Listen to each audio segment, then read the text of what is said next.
മലബാർ ദേവസ്വം ബോർഡിന് കീഴിലെ ക്ഷേത്ര ജീവനക്കാർ 2 വർഷമായി ശമ്പളം ലഭിക്കാതെ ദുരിതത്തിൽ.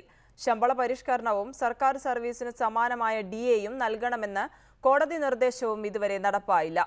കോടതി വിധി പ്രകാരം നിലവിൽ വന്ന ദേവസ്വം ബോർഡിനെതിരെ കോടതി കയറേണ്ട ഗതികേടിലാണ് ക്ഷേത്ര ജീവനക്കാർ.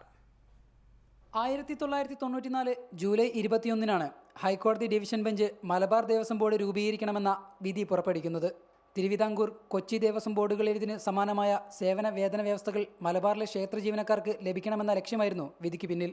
ദീർഘനാളത്തെ വാദപ്രതിവാദങ്ങൾക്ക് ശേഷം 2008 LDF സർക്കാർ ബോർഡിന് രൂപം നൽകി.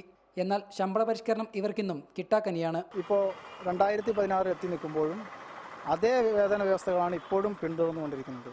ആ ശമ്പള പരിഷ്കരണത്തെ അന്ന് കൃത്യമായി നടപ്പാക്കുമ്പോൾ പറഞ്ഞിരുന്നത് അതാത് കാലത്ത് സർക്കാർ പ്രഖ്യാപിക്കുന്ന DA കൃത്യമായി ക്ഷേത്ര ജീവനക്കാർക്ക് നൽകണമെന്നായിരുന്നു. 2008 October 2 1951 Madras Hindu religion and charitable endowment ആക്ടിൽ ഭേദഗതി വരുത്തിയാണ് ബോർഡ് രൂപീകരിച്ചത്.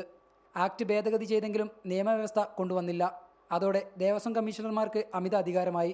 ദേവസ്വം ബോർഡ് ഉദ്യോഗസ്ഥർ അതത് ക്ഷേത്ര ദേവസ്വങ്ങളിൽ പോയി വരുമാനം പരിശോധിച്ച് മാസം തോറും ശമ്പളം നൽകണമെന്ന K. ജയകുമാർ കമ്മീഷൻ റിപ്പോർട്ട് ഇതുവരെ നടപ്പായില്ല.